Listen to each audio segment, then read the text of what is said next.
Hi everybody, it's Don and I hope you're having a fantastic day. Well, we have another cruise ship that lost power in the middle of sailing. We have a cruise line pulling out of an entire area for the entire season, just leaving it completely. We have Royal Caribbean making some big changes to a particular shore excursion event at Perfect Day at Coco Cay. And with Royal Caribbean news, they have just sent out some passengers traveling to some very popular destination. It just got more expensive, even though you may have already paid for it.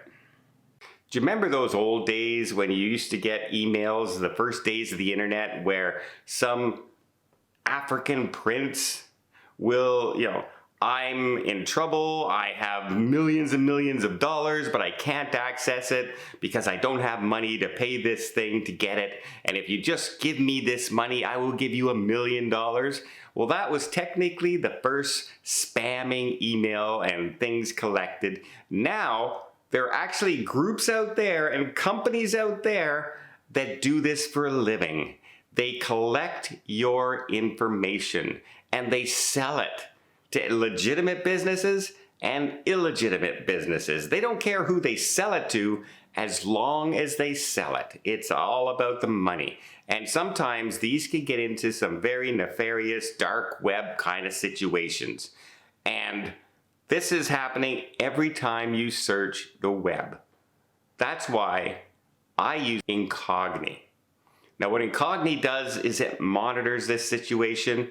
It gets you, every time somebody puts you on one of those data broker lists that they're selling out there, they get you off. If you request to get off those lists, by law, they have to do it. And if they don't do it, Incogni continues the fight for you. But I've noticed a drastic decline in spam email, spam advertisement, and I feel much safer knowing that my personal information is off of a lot of these data broker sites. Less chance of people getting in the dark web and getting my information. In fact, just a few months ago, we had billions of people, that's right, billions with a B, had one of these dark web data brokers hacked and all the people's information was stolen. If you don't want your information stolen, I don't want my information stolen, because they can do some crazy things out there nowadays with your information, including ruining your entire credit score overnight. So I'm glad I signed up with Incogni, getting me off those lists and making me feel much, much safer with my personal information. So if you want to give them a try, you can contact Incogni by following my link down below, or use the QR code up here, and you don't forget, use the code FAMILY and you can get up to 60% off your subscription. I'm very glad I signed up with Incogni, and I'm sure you will be too. So the Celebrity Constellation yesterday ended up running out of power. Everything just stopped. It slowed down from its normal speed of cruising at around 18 to 20 knots down to 1 knot. That's how slow it was going. It lost air conditioning, it lost power, it lost the elevator, no electricity. Basically, even at dinner time, they started serving cold food. And because it's the Mediterranean right now, in the dead of heat of summer, just off the coast of Italy, after about an hour, it started to get very stifling hot with no air conditioning on the interior of the ship. So very uncomfortable situation going on for about 2 hours. Luckily, they did get everything power restored, etc. Will there be further power disruptions on the Constellation? Possibly. There's been no reports of a fire or an electrical short or any incident on board which could have caused the power outage. So passengers are just kind of a little concerned that this might be a mechanical issue and that it may reoccur in the future. Fingers crossed. They're currently in the middle of an 11-day cruise and over to, I believe, they're heading to Rome. So yeah, fingers crossed for people on the Celebrity Constellation that that's not going to be an issue going forward. Next we have Costa. and they were expected to home port and cruise out of Qatar as well as the United Emirates. And yeah, they're not going to now. They're pulling the Toscana completely out of the area, and instead it will remain in the Mediterranean and continue sailings in the Med.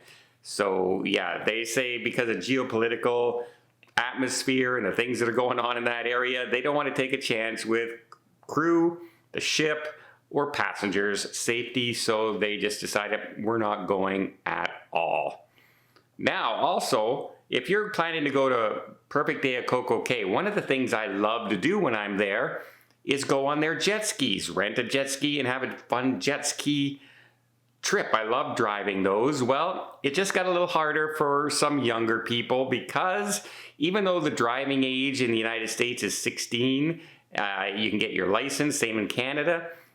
You used to be able to go and rent a jet ski if you were 16, 17 years old. Well, a new law out in the Bahamas now says you have to be 18 in order to be able to drive jet skis. That's because of numerous collisions with young people that have been going on in the Bahamas, Jamaica, places like Jamaica. Very hard to find a jet ski nowadays because a lot of them are pulled out because they can't afford the lawsuits that have been going on in Jamaica over jet skis, etc. So there you go. You have to be 18 now. 18 years is new rule. You can drive to get it, but you can't drive the jet ski once you're there. If you're already 18 and booked on it, they will refund you the money going forward. And if you're booked with a family, talk to the shore excursion people and they will probably refund your money as well. Next, we're going to talk about what's going on and why people are going to start getting charged for something they may have already paid for. But before I get there, let me just invite you to hit that subscribe button if you haven't done so already. You want to keep up to date with everything going on in cruising, from the new prices that are going on to some things that you used to be able to do that you can't do, to ship power failures, to shore excursion expenses, to destinations around the world that are changing every time you turn the corner. I'll keep you as best updated as I can so your next trip is as cost effective and as smooth and enjoyable as possible. Hope you'll join us. It doesn't cost a thing, but it really does help the channel out when you subscribe and leave those comments, and I really do appreciate it. Okay, Royal Caribbean has just announced to people, say, hey, by the way, as of August 1st, Greece is now charging a new tax, especially for popular destinations like Mykonos and Santorini. But they're also charging for, places like Rhodes and Athens. So it varies. It varies by city and it varies by time of year because they're trying to curtail peak tourism time. Is it going to stop people from taking a cruise? Probably not. But it's extra money for Greece. So that's what this is all about more than anything. And so Royal Caribbean has said, if you've paid as of like September of 2024, you're probably already included. They've already included that money in your fee. You won't be charged.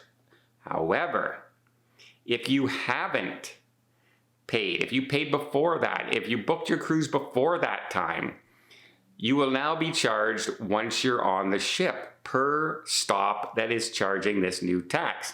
And during the summertime, for instance, it can be as high as like $23, $24 US per person for stopping in Santorini and Mykonos. So if you're on a cruise going Santorini, Mykonos, Rhodes, and finishing in Athens, for instance, you could end up having an extra $100 bill, $80 bill for a couple at the end of your cruise. So be prepared for that if you're sailing in the Mediterranean. They're taxing you, and Royal Caribbean is passing that fee on to us like we knew they would, and like we know every cruise line eventually is going to be doing as well.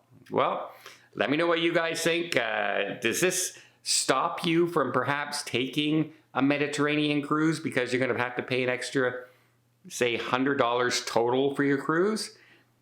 With the price of cruising nowadays, I don't think people are even going to bat an eye at an extra $100 per couple fee to be able to go to a destination that they want to visit. Well, I hope you appreciate this video. If you did, please give it a thumbs up. We'll see more tips, more tricks, more travel vlogs from around the world. Hit that subscribe button. Until next time, have yourself a safe and a great vacation.